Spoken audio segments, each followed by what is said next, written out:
What's going on, everyone? Scott here from Controversial Cruising. And now, if you have been following along on my cruise journey, you know that I just got back from the Margaritaville at Sea Islander. Now, that is their brand new ship. And there is a question that has pretty much surfaced the internet that everybody wants to know. And that is the ultimate comparison and showdown between the Margaritaville at Sea Paradise, which is their older ship, and the Margaritaville at Sea Islander, which is their newer ship. Now, luckily, I have sailed on both of these ships. Last year, in 2023, I was able to go on the Paradise with my uncle. This year, I was able to go on the Islander with my co-host, Warmstrong Adventures. So I have been on both of these ships, and I pretty much know the comparison of the two. Now, let's just be real. The Margaritaville at Sea Islander blows away the Paradise cruise ship. But stay till the end because you won't believe why. Now let's talk about the burning question I know everybody wants to know. What about the bars and restaurants? Now, it's almost seemingly like Margaritaville at Sea Islander grew up overnight and is the adult and big boy version of what Margaritaville at Sea always should have been. And what do I mean by that? Margaritaville at Sea Islander has double the amount of restaurants and bars to offer you while sailing. There is about 12, 13 bars or restaurants on the Margaritaville at Sea Islander, whereas on the Paradise, there are only 6. Now, those 6 include the 5 o'clock somewhere bar on the Paradise, the Hemisphere nightclub, which is the nightclub and the nightclub bar, open late night. You have the 12-volt bar, which is an outside bar, pretty cool, definitely really cool. You also have the Euphoria bar, which is where they do a lot of the karaoke at night and also some of the comedy. You have Keys on the Water, which is kind of like their theater. It's a smaller theater. And then you have the License to Chill bar. So you have those 6 bars to choose from on the Margaritaville at Sea Paradise. Whereas on the Margaritaville at Sea Islander, let me just start off with the outside bars first. The poolside bars, you have the Land Shark Lookout Bar, which is 3 stories. There's 3 different stories. They call it Lookout because you go all the way up the top. You can look out. Really cool. You have the Tiki Bar. Yes, they brought a Tiki Bar to the Islander. You have the 5 o'clock somewhere bar, which is another bar just like on the Paradise.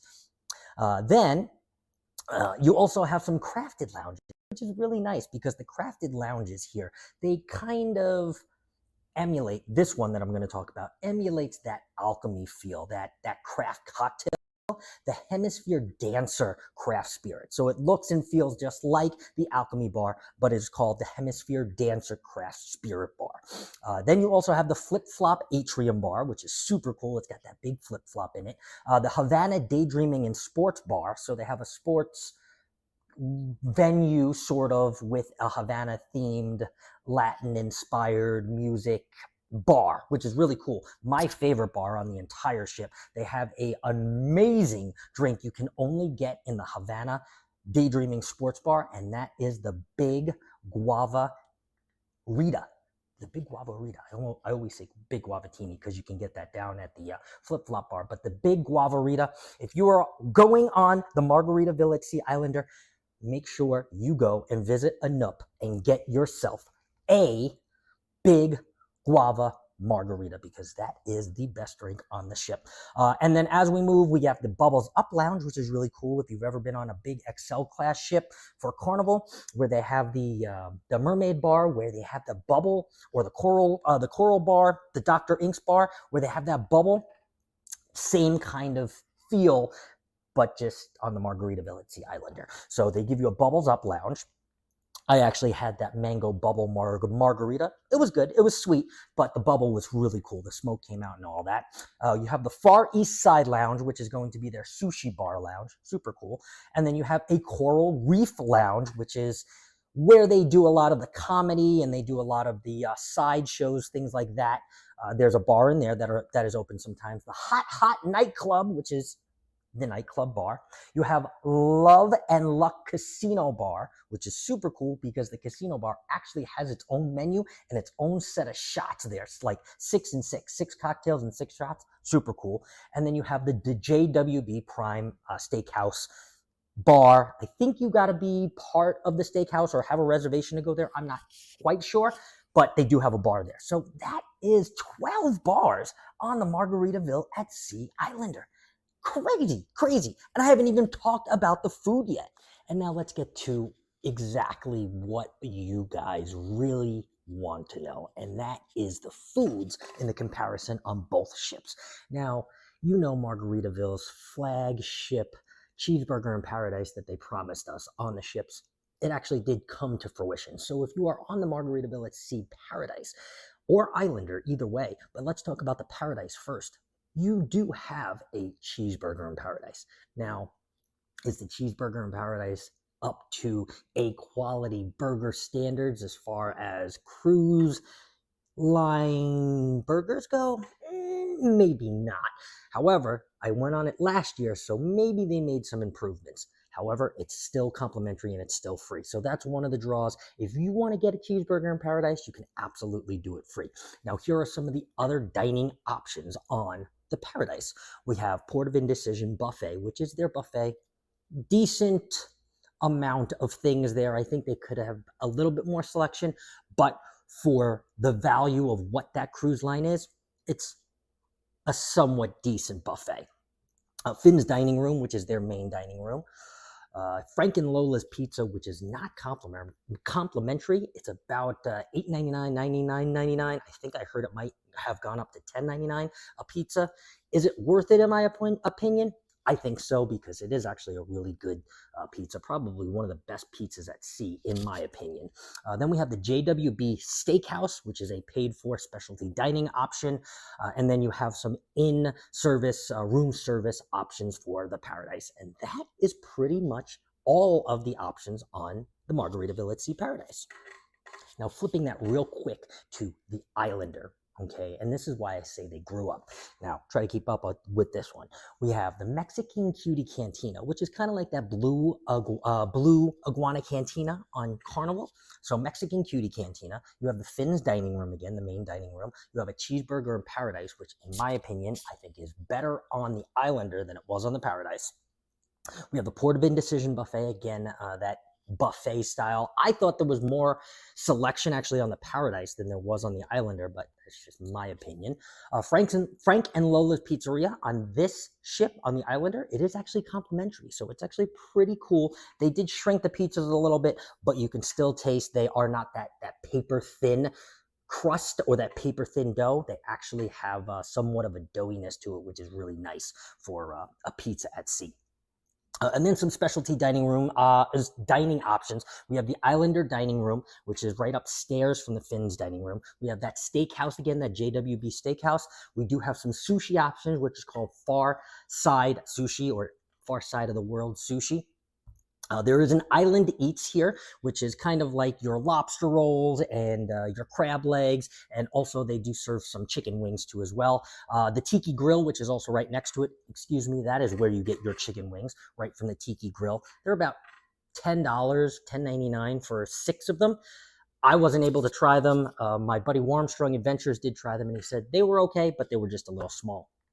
Margaritaville at Sea Coffee Shop does have some pastries and things like that. And they were to promise some in-room dining room service, but on the first sailing, the inaugural sailing, there wasn't any room service yet. So hopefully they do roll out some of that room service, because late at night, there's not really a lot of options on the Islander. But we have about 12 options, 10 or 12 options here, a lot more than the Paradise.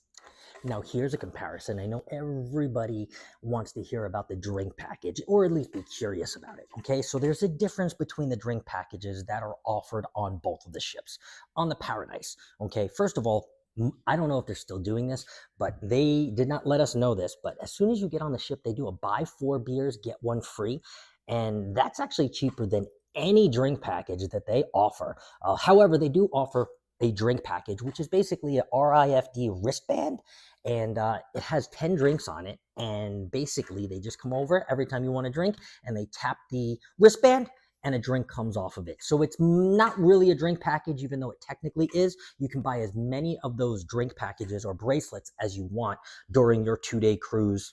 I know they are rolling out a 4-day cruise now for the Paradise, but on your 2-day cruise, what I went last year, I had bought in one for the 2 days. So I had 5 drinks each day, which wasn't too bad. However, I was drinking a lot of beers, or I was drinking a lot of hard seltzers, so I probably should have done the buy 4, get 1 free, but they don't tell you that before you get on the ship, so that's a secret from me. Now, if you go on the Islander, they have adapted to more of a traditional style drink package that they offer you. So again, for $59.99, and this is $59.99 before you sail. I think it's $5 more if you do it on board, but $59.99 beforehand. They give you that 10% discount. They give you 15 drinks a day, and those are drinks up to $20. And I'm just talking about the premium drink package. There's a few actual different drink packages, soda packages, and other different packages, but I'm talking about the premium drink package, the top tier drink package. It covers all drinks under $20, and you get 15 of them.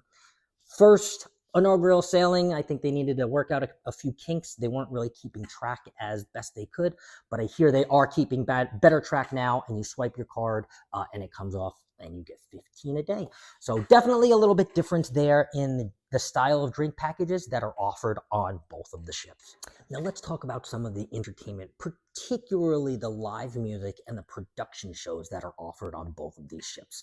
Now there is a lot more live music and a lot more stages on the Islander. Now the Islander is a Spirit class ship that was bought from the Costa Cruise Lines. So that is a traditional Spirit class ship. So there is a lot of places to have live music, and the Islander, they really did well with that. They had steel drums, they had some guitars, they had some vocalists. As you were kind of drinking and mingling, you can listen to some live music. So I really did like that aspect.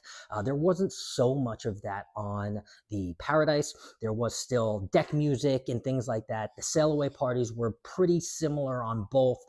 And there was definitely some live music, but not as much as there was on the Islander. I like the touch of the different spaces that they utilized for the live music. The Daydreaming Havana Sports Bar. They also used the Hemisphere Dancer Bar back there. There's a little stage back there. They used the Atrium Bar, the big flip-flop. There was a stage behind the Atrium Bar. So they really utilized the live music during the day very well on the Islander.